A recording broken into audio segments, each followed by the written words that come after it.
Welcome to United Shades of Gray, Conversations of Race in America on WSGW.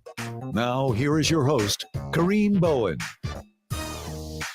Good evening, ladies and gentlemen. Welcome to another edition of United Shades of Gray, Conversations of Race in America. So glad that you guys are tuning in, that are listening to the show, and thank you for your continued listenership.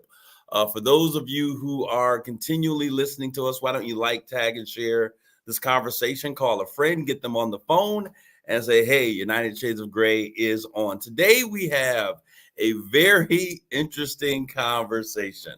Leading in to Halloween, I was trying to figure out what would be the perfect placement for this particular guest that we're going to have today. We're going to be talking about Never Die Alone. Our guest today is Ms. Pam Hallman. She's going to come in just a second.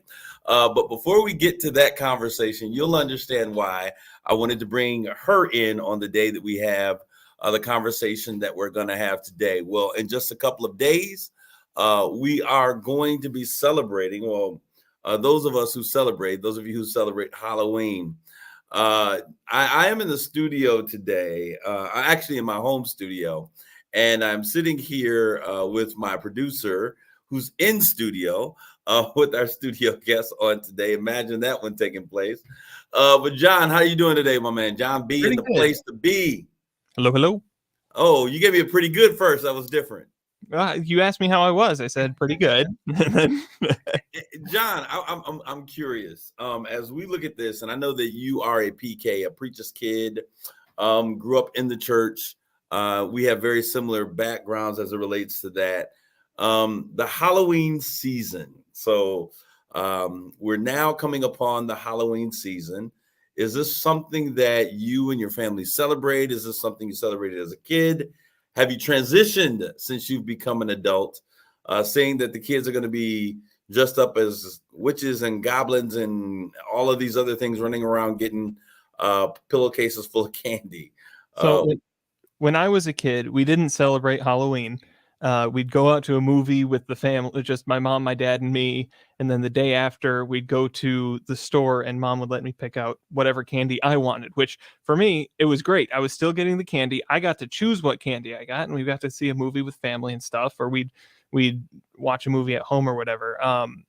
And then my sister, who's 10 years younger than me, came along, and that we don't need to do that anymore. She can go out with her friends and go trick-or-treating and do this and that and the other thing. And yeah, no, it's great being the oldest kid sometimes. But interestingly, it wasn't my dad, who was training to be a pastor when I was a kid, that had an issue with it. It was my mom. And I don't really know what that issue is. I don't feel like I missed out on anything. I do enjoy, now that I'm an adult, you said, kind of shifting gears a little bit. I enjoy the season. I don't like being scared, but I like the kind of hokey, spooky aspect of it. Like the Evil Dead trilogy is a super campy horror series, and it's older, but it is my favorite because it's not suspenseful. It's not trying to outright terrorize you. It's just there to be fun and kind of goofy and a little bit scary, and that's kind of my vibe. So your parents didn't allow you as a kid to partake in Halloween. Do you understand the reason why? What the reasoning was behind that?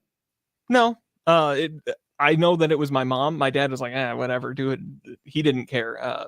But my mom took issue with it, and it was kind of what message are we sending? What's the purpose of Halloween? Blah blah blah blah blah. I know every year we made a point, because we're Lutheran.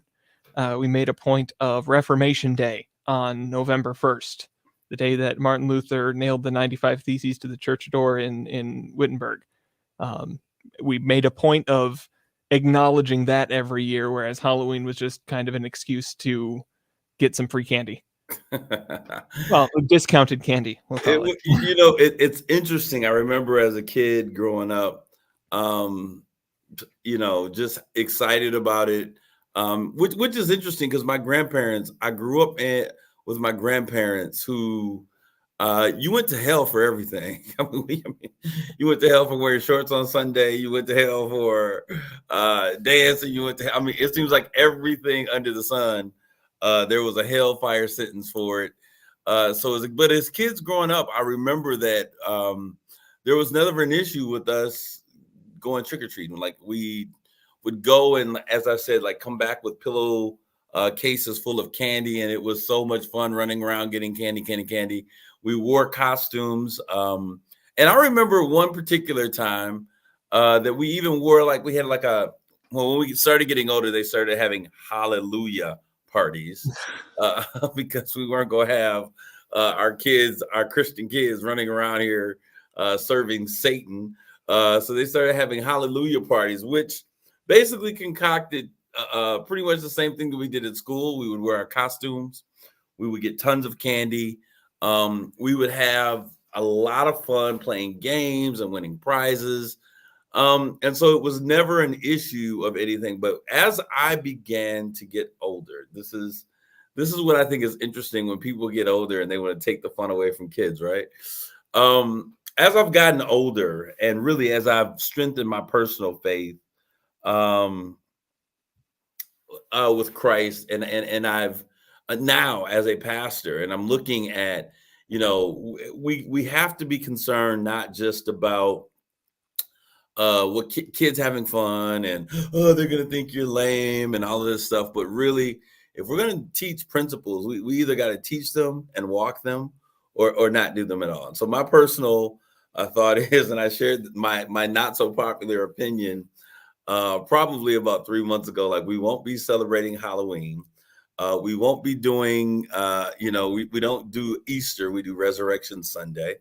When you talk about Easter, and we talk about Christians who celebrate pagan holidays. And so it was something that I said, we're going to make a change because if we're going to be believers, then we got to be believers. And we can't walk a line of halfway celebrating what the word says, and then also with what the world does. But go ahead. I see your eyes perking up. Especially when you talk about Easter, but even with Halloween, it was rooted in All Saints Day. And yes, it's become something else. And the messaging around it has changed. But do you think when we're talking about morality, when we're talking about celebrating those days, do you think we should cede that ground altogether and walk away from it and say, well, no, it doesn't reflect our values now, so we need to step away from it? Or do you think we should try to celebrate it in a different way, recognize what it began as and what it could still be? Well, I understand the concept of All Saints Day, and I've seen a lot of people, and this is not something. I mean, I like a good piece of candy as well. Don't get me wrong about this, but I've heard, we were talking about All Saints Day, and as I continue to study, there were, depictions of Halloween starting from something very different, earlier even than All Saints Day. And so as we began to look at those things, and I'm like, is this something that I really want to be a part of? And I'm trying to think of what it was. There was a Celtic festival called like Samhain or something like that, which was a pagan holiday. And that's where they brought the pumpkins and things like that into it. And they started carving jack-o'-lanterns with pictures of kids on the inside. And in my mind, when I look at these types of things, and I look at the pumpkins, and I look at the jack-o'-lanterns, I look at the witches and the ghosts and the goblins and the demons, it has become, if there was a Christian value that existed in Halloween, I think that we have lost it. And not only the world, but I think the church has lost that value as well. And so when I began to think about these things, because let's look at this. If we were to just say, this is Halloween we're going into, and I'm going to tell you, I have become a strong proponent of making sure that what we do as believers is consistent across the board. The kids were not happy that we weren't going to be doing trunk or treat or, having a hallelujah party. But I think that it's important that we teach young people at the beginning, because we have a lot of people who believe, and this is we're going to a discussion that I probably had not decided to have, but we're going to have it, I guess. when it comes to walking the walk and talking the talk as people who say that they follow Christ. And I know that a lot of our listeners that are on WSGW are people who confess and have strong faith in God and things of that nature. But how often do we allow our faith to be watered down by the decisions that we make? And so when I look at Halloween, I said, we're not doing ghosts, we're not doing candy. It's like, well, what about the harvest? We'll make it about the harvest. I'm like, I don't want to do anything that symbolizes or looks like what the world celebrates. And that has to be something that we do. And so, our church decorator, who happens to be my mother, was not too happy about the fact that we weren't, putting up stalks of corn and pumpkins and all of those things. But I just believe that if you're going to stand for something, you have to stand 10 toes down, as they say in the real world. For those of you who don't understand what that means from an urban culture, that means you have to be fully invested in what you're doing. But talking about Easter, the more I understood even about Easter, and I still see so many Christians celebrate Easter, and it really, you look at the bunny rabbits, and you look at what are other symbols? The Easter eggs. These are all signs of fertility.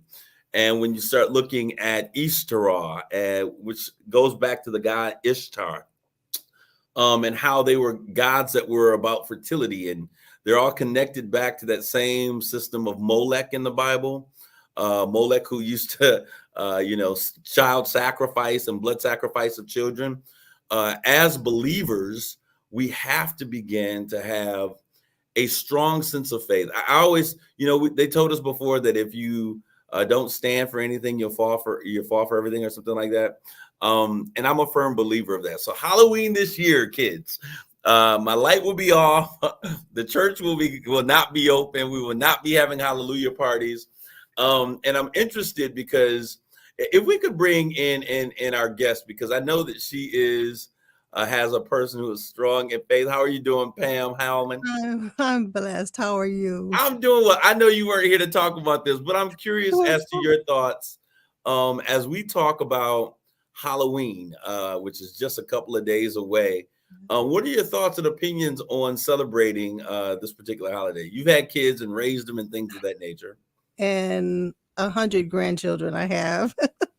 I have a lot of grandchildren, but no, I do not celebrate Halloween. And my light is off, and it has been for years. I do love harvest.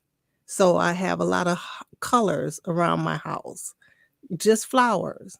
I don't do the pumpkins and all that stuff. I don't believe it. You know me. I don't. Are the kids running around loaded up on sugar? Yeah, but not for me. Well, let me ask this question.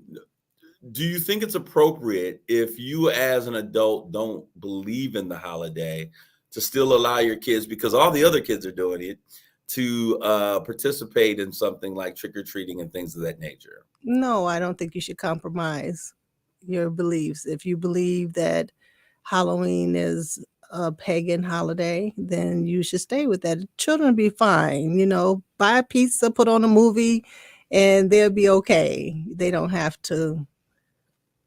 Now, this is interesting because I think, and this is my opinion, I think that as adults, we find ways, for folks who have faith, we find ways to make our faith fit our lifestyles. Yes. Instead of allowing our faith to change our lifestyles.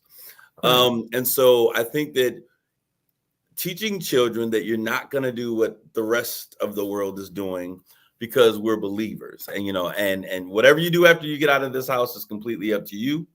But as for me and my house, we're going to serve the Lord. Exactly. It teaches them that as they grow up and be adults, that they understand that having a life of faith means that there's a difference between those who are of the household of faith and those who are not a part of, quote unquote, the body of Christ. And it teaches them to deny themselves, and that you don't make these exceptions when they feel good or they work for your system, but you sometimes have to make a challenge to yourself to deny yourself. What do you think about that concept, Jonathan? Denying yourself as a believer. I don't think you have to. Um, we live in the world, and I understand. You need. I like what you said there. Not letting your lifestyle change your faith, but letting your faith change your lifestyle. Correct. I think where a lot of people get it wrong is I think it's okay to celebrate these things as long as you know what you're doing. And I think a lot of people don't. And so maybe it is safer to just say, all right, no, we're not gonna touch that. But enjoying the season, enjoying the trappings of it, I guess, the wrapping paper around it, isn't inherently bad as long as you know what you're doing, as long as you know where it's coming from, you know who you are, you have a solid ground in your faith. I So what are we teaching? Because we're always teaching, whether we're understanding that we are or not. What are we teaching younger generations if we say we know that this is a pagan holiday, but we're going to celebrate it because we have a full grasp on what it means, and therefore because we understand it, it's okay? What message are we sending about standing for what you believe in? Is it a pagan? That's what I'm saying, though. If you say it's a pagan holiday, it's theirs, we're partaking in it, you've given up that ground. But I don't ever believe that it was I'm a believer, and in terms of what I've studied and understand, I believe that it has never been a Christian holiday. I think that there were things, for instance, we came out with the Day of the Souls after, I think it was Devil's Night, and then we came out with All Saints Day after they had already started this process. There were ways that we were changing it and professing to make changes into what existed to make it have a substantive part of who we were as believers. But when I go to the traditions of Halloween, they go far beyond and before the dimensions of All Saints Days and things of that nature. If you're looking at the origin of the holiday night, yes, okay, but if you're looking at the origin of the celebration, if you look at this day and say this is what this day was for, okay, but if you look at what the day is celebrating, what it has, what transformation it's gone through, it does have roots in Christianity, in the early church, and they're there. And if you abandon it, if you say no, it's not ours anymore, then you're leaving that behind. I think that it is important to acknowledge the way the world has twisted something. I think it's important to acknowledge the way the world works. I also think it's important to acknowledge that from a Christian point of view, there is a constant struggle between good and evil, between God and the world. And so which side are you leaning on? Which side I think it's pretty obvious, but you need to do battle. You need to continue that struggle in that place to give up the holiday. What's next? Christmas? Because Jesus wasn't actually born on December 25th. Should we give up Christmas? Well, no, I think that you bring me to bring us to a very good point.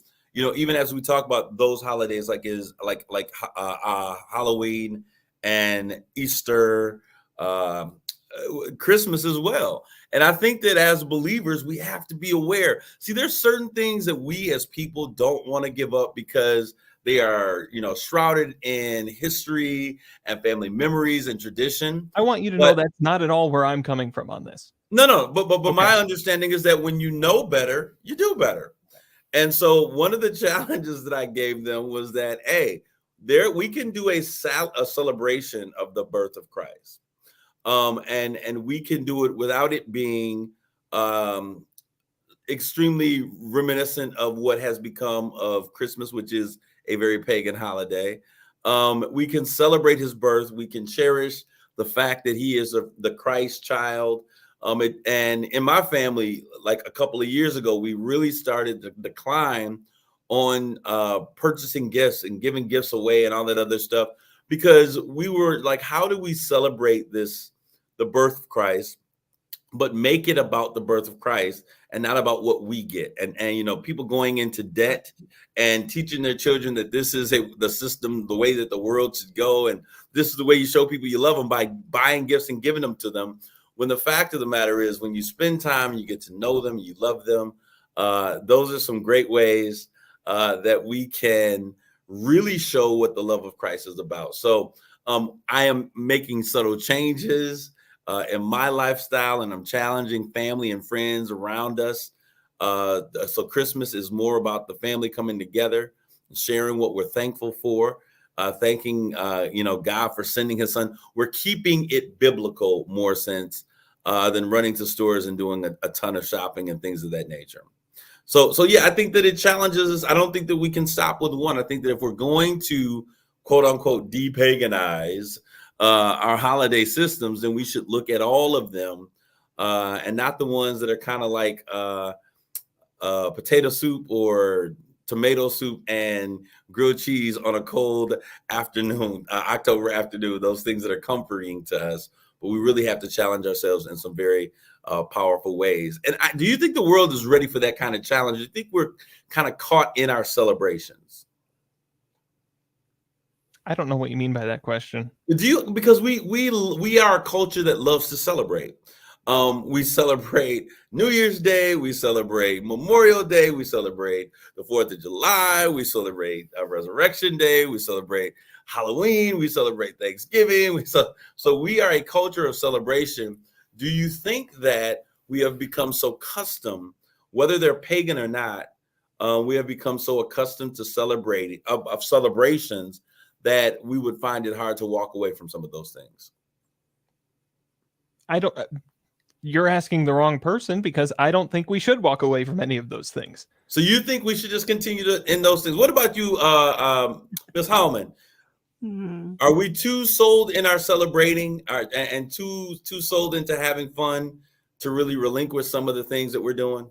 I believe we are. I think that's going to be a hard thing to change because we've been doing it so long. Till you have your views about it, which is good, but to change everybody, that's not going to happen. And I recognize that so very much. I appreciate this. I think this is a very candid conversation. I think this is a conversation that families should have, Mhm. especially surrounding ones where we're opening ourselves up to spirits and things that are released on, the night before is Devil's Night, where Yeah. you go out and do evil deeds. There's so many things that we've allowed ourselves to just get accustomed to doing because it's just the cost of doing business, that it's important for us to begin to think about why we do some of the things that we do. Mhm. I don't. What is your mind looks like it's churning, Jonathan?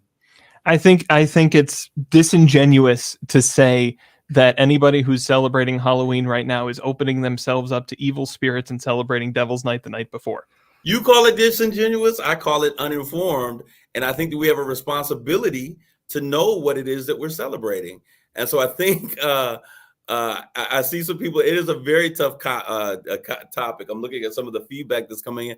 I think it's a very tough topic, but I think it's one of those conversations that, as believers, as people of faith, and we all say that we're people of faith. You poll most people in the U.S., the majority for a long time have said they were Christians. But we celebrate so many things that are antithetical to our faith and to our belief as Christians. And so I think it's important for us to have these tough conversations to make sure that we are challenging ourselves, because at the end of the day, I think we all desire to be the best version of ourselves and to really support a life that is consistent with what we believe. So for those of you who celebrate Halloween, knock yourselves out. To those of you who are really challenging yourself, I say equip yourself with the tools that you need to really empower yourself with a true understanding of what you're celebrating. If you're going to celebrate, know what you're celebrating, understand why you're celebrating, and understand the impact of you being a part of that celebration, because it's not only important for you, but it's also important for your kids.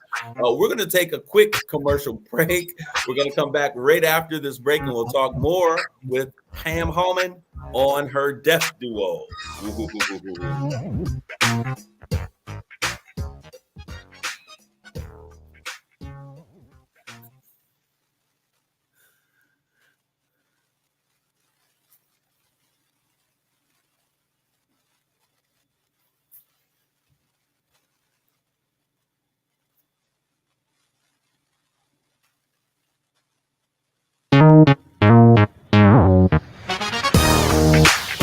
You're listening to United Shades of Gray on WSGW. This is Kareem, and we're back with United Shades of Gray, conversations of race in America, even though today we're having a very different conversation. Before we were talking about Halloween coming up, and really, are we celebrating the way that we should? And this next guest has something. When we first started talking, I started thinking about death. Like, nobody wants to talk about death. But I said, you know what would be perfect if we have the conversation that she's having around things that cause us fear. And things that we fear along the lines of what most people are celebrating when they celebrate Halloween. I said a death duo, but I meant a death doula is what we were talking about. I want to welcome once again Pam Hallman. Welcome to United Shades of Gray. Thank you. Thank you. It's wonderful to be here. It's wonderful to be here. She is so calm and collected. Okay, so Pam, tell us a little bit about yourself before we get into the meat of what you're talking about. Why don't you share a little bit with our audience who you are, where you hail from? Well, I'm from Saginaw, Michigan, and my name is Pamela Hallman. I'm a newlywed. I've been married 2 years. I have 3 children, and combined together over around 18 grandchildren. And I love Saginaw. I don't think I would ever leave. My children are here. I was born and raised here. And my business is here now. So You have during the pandemic, we found a lot of people reinventing themselves. mhm. We saw a number of areas of business being completely shut down for like months. Yeah. Some, are yet just now recovering. But we saw the emergence of a lot of service areas of business that people have been a part of. You are doing something right now. When did you come up with the idea? We're going to talk about when did you come up with this great idea, and then we'll talk about what that idea is. Well, this is something I've been doing without the certificate, without the certifications, without all of that. I was doing it way before I even knew what it was. And that was helping people transition. Okay, I'm so glad you said it, because as you were talking about you're doing it, I'm sure people are like, what What is is she she doing? doing? What is she doing? All right, let's talk about this. So we're talking about Never Die Alone. Talk with Correct. us about what Never Die Alone is. Never die alone is when a person or someone is at the end of their life, either through car accident or sickness or whatever the case may be, trauma. If you have family, that's fine, because I'm also there for the family as well as that person transitioning. But if you have no one, you don't ever have to be afraid that you're going through that journey by yourself, because Never Die Alone is there. We're here to help you and be there with you. It's a comfort care. We Okay, comfort. so now we understand how we're going to attach these, because death is a scary topic. I was talking with my brother and I only have, my brother and I, we were having a conversation about, after death, and I was talking with my mom. I was like, Mom, when we think about what happens when you're gone, we need to talk about insurances. We need to talk about, Mhm. deeds to property. We need to talk about, what types of things you have in place.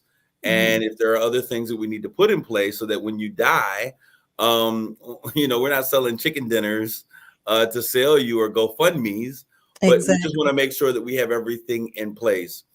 These are conversations that we don't like to have. Right. All right. So, but you have seen what sparked your desire to begin something called Never Die Alone, a death doula. They have them when you come into the world.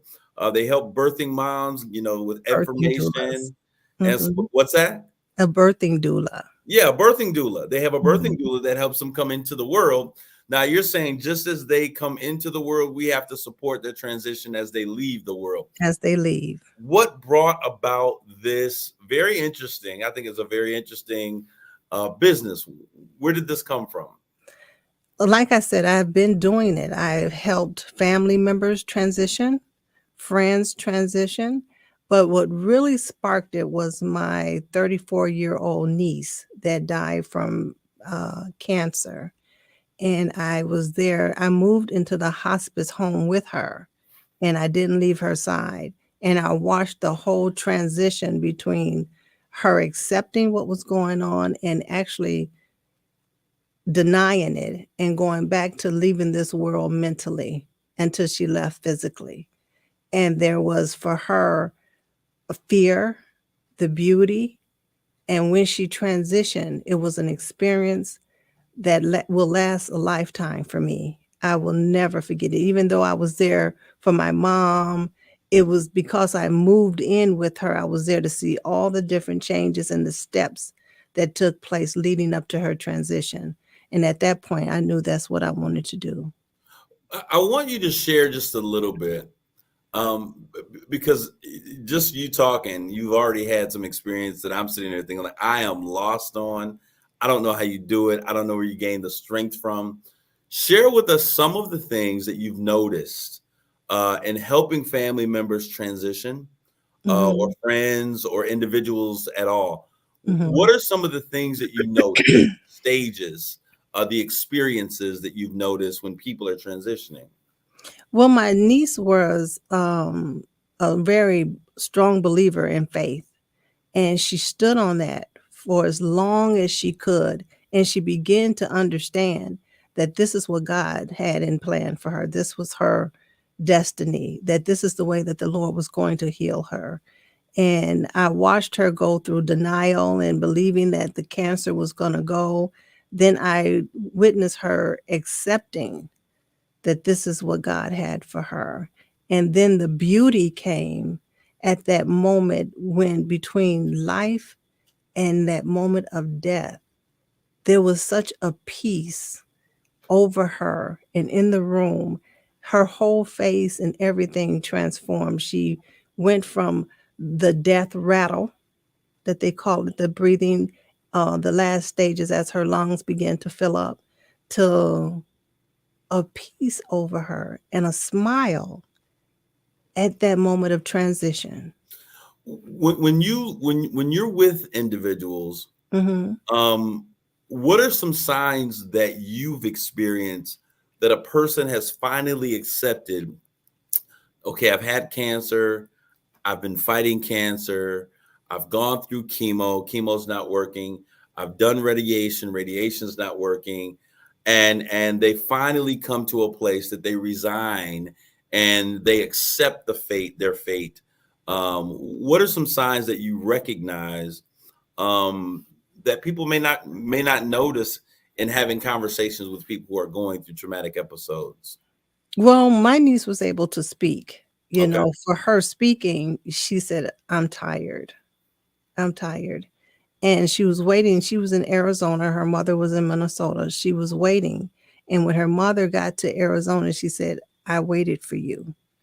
So it was a personal experience for her with God to just let me see my mother before I go. But you could just see it over her. She began to not fight like she was fighting before, and she just got a peace about her. She got a peace about the whole situation. She was ready. She let go of this world.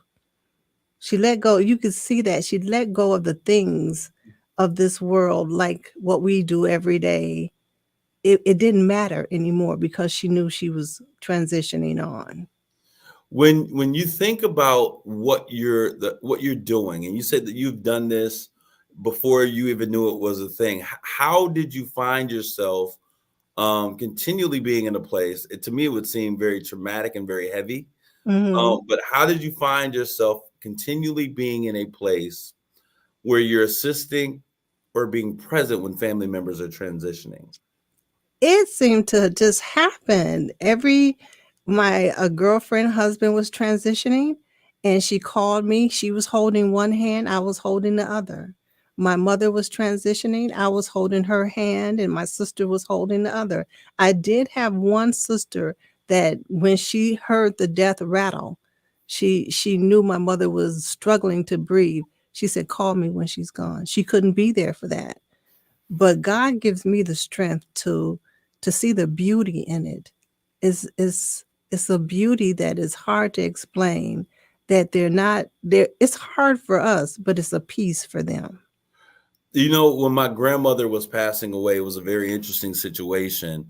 And talking about making sure that a person is always present. And I remember there was a 911 call that was put out. I got to the house, and there were some things, some indications that I saw, like, this is not good. Yes. She had blood coming from her mouth, from her abdomen area. And she was like, just get these people, because everyone was kind of panicking. Get Mhm. them away from me. And Mhm. we went, and it was, a pretty cold time. It was cold outside. I remember it was chilly. And we were standing in the driveway, and she started asking me to sing a song. Like, my grandmother never asked me to sit there and sing a song. So she asked me to sing a song, and we're standing in the driveway, and then I could feel her weight transition over to me. For Mhm. me, that was a very traumatic episode. Oh, How do you continually allow yourself, and where do you draw the strength to continually provide that kind of a service to someone? I feel my strength comes from the Lord. I I have 2 clients right now that I'm sitting with to transition, and you have to have the heart for it. You have to It's a calling. Everyone just can't do that. It could be any moment. You could go in a room and they're talking, and the next moment they're gone or they're leaving. You watching them leave. You have to know what to do and be prepared for that. But it comes easy for me because I love it. Now, do you have a staff? As we begin to talk about Never Die Alone, do you have a staff, or this something that you do as an individual right now? I do individually, and I look for other deaf doulas, and I did find one here in Saginaw. And I want to get to the point where I train doula assistants. So I can't be everywhere, but if I have assistants, they can go where I can't be. So I'm getting ready to train do other doulas. I mean, if you think, if you're really going to be present and you want people to have someone there with them, Yeah. how do you train someone to be a death doula? Well, it's you have to have the heart because everybody can't do this. This is not just a 9 to 5 job. This is not just punch a time, a time card and you go to work. You have to have the heart for it. And I know that. So it's not like, do you want to be a doula? You have to understand and what it consists of. And if that's something that you've done or prepared to do, you just train them on being sensitive. You train them on what the patient needs along with the family. We also do a respite care where we help the family prepare for the funeral. As you mentioned, the funeral arrangements with the policy and stuff like that, because the family can be so distraught at that moment. They need someone to come in and help bring everything together. Even at that moment of transition, I've seen families just lose it. And my job is to be there to bring us back to the peace and the beauty that just happened. When I think about what you're doing, and I see you got your uniform on there, Yeah. I don't know if we can catch a little bit more of that on. What exactly are you wearing right now? This is the uniform that I wear. It's Never Die Alone, and my name tag is Pamela Hallmans, CEO, founder of Never Die Alone. And So, so is that something so whenever you're with a patient or a client, you're wearing that uniform? sometimes I just wear a regular scrub, and sometimes I wear this. When did you realize, wait a minute, this is a business, more people need these services, I'm going to expand and make this something that I do for other individuals? I I recognized that I didn't really look at it as a business. It was just something that I knew I was drawn to do. And as I did more research, I realized people need me. And because of that, I'm available for you. If you need my services, I'm here. So, This is, I promise you, one of the most interesting conversations that I've had in such a long time, and my mind is going 100 miles per minute. But I do want to ask this question: how do you differ from, let's say, hospice? How is what you're doing different than what hospice does? Hospice come in and they let the family know what stage of death that person is in. They give you an estimate time or a roundabout, you have 24 hours, get the family together and stuff like that. They prepare you how close and how much time you have left. But as far as my business go, end of life death doula, I'm there. I don't leave. I stay until you transition. I play soft music. I read you a scripture, whatever it is that you want or the family needs at that time. That's what I do. I'm a comfort care as well. And I do not leave the patient until they transition. I'm there through the whole thing. One of our listeners in our social media stream asked the question: how do you handle patients that don't share your faith? That's a good question. I don't push faith. If that's something that you need, we all come from a different belief. So I'm there to help transition and I'm there for whatever that patient and that family needs. But as far as faith go, the faith base of it, I don't push that at all. That's a personal thing. Okay, so when you get with a family and you say, okay, I'm going to provide this service, I'm going to make sure that they're not alone so that, it doesn't slip into between the crack between someone being at work and coming home. Do you go through a list of things like what are things that this individual likes? What are, if she transitions, these are, things that they want when this happens? Do you go through Correct. a checklist, or how does that happen? Pretty much. I somewhat interview the family members Mhm. and to find out what their needs are. What their needs are as the family and what their needs and desires for the person that's transitioning, and I provide that. But as far as religion go, I don't push that at all. That's something that if that's what you desired, I'm prepared to do that. But other than that, I do not bring that into the equation. Okay, that is beautiful. So if people are interested now, I would imagine your time has a value associated with it. Mhm. I'm gonna call you. I want to thank you for your input. She was there to the very end of when her husband, she was holding his hand in this transition. And I think that this is something that is so very important to so many people. Yes. So how does one obtain your services? Is there a way? How do you deal with fees? Is this something that insurances does? Not for deaf doula, end of life deaf doulas. I just recently found out that birthing doulas can be compensated through some insurance. I'm not sure about that, but Okay. I believe that they can. As far as end of life deaf doula, no, we're pretty much on our own in that area. And as far as I'm concerned, if a person can afford my services, that's fine. But I don't charge. The Lord put on my heart that if you need me, I'm there for you. I'm compensated through donations and grants right now. I'm looking for a grant writer, but I'm going through grants and donations to compensate what I do and what I want to do with my patients. But other than that, no. How does someone get a hold of you? Like they want you. They're hearing this conversation. They don't have the strength to be in the room for the last moments of that transitory period. How do they get a hold of you? I have a website that's neverdiealonenda.com. NeverDieAloneNDA.com. Yes. Wow, this is I believe um I said that right.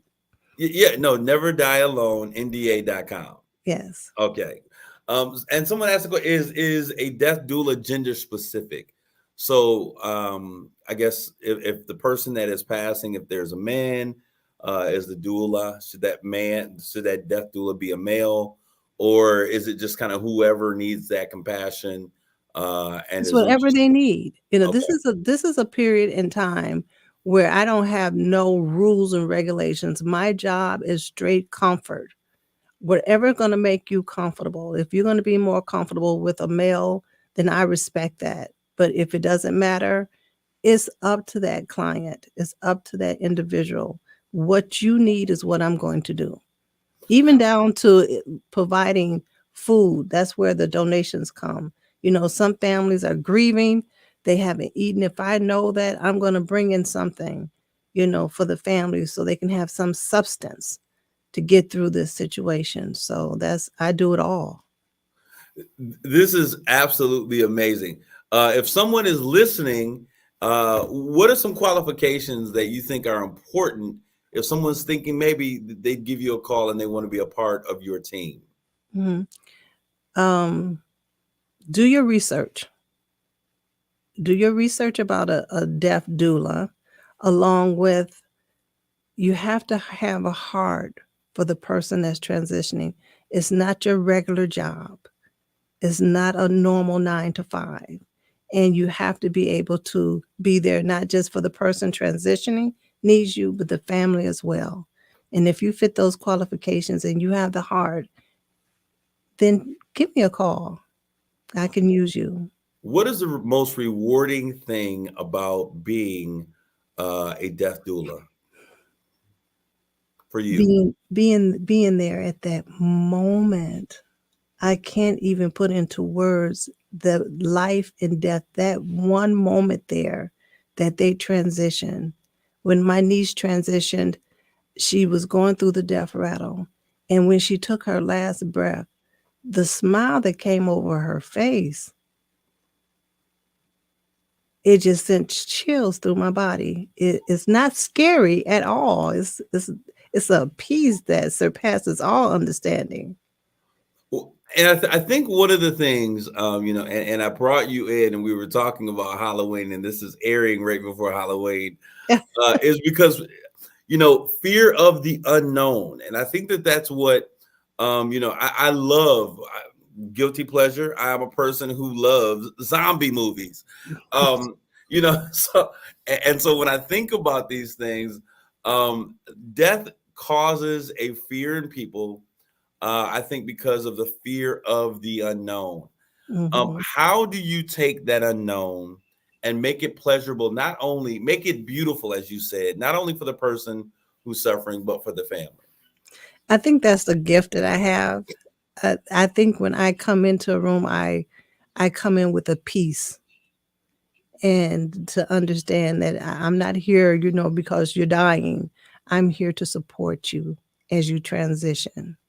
There's certain words we use. There's certain mannerism and techniques that we use to comfort the dying and the family. Well, your voice definitely has a soothing quality as I sit here and I'm all amped up and you're very calm and relaxed. I certainly want to thank you, Ms. Hallman, once again. What's that website one more time? NeverDieAlone.NDA.com. If you're interested in those services, if you would like to be trained as a doula, please reach out to Ms. Hallman.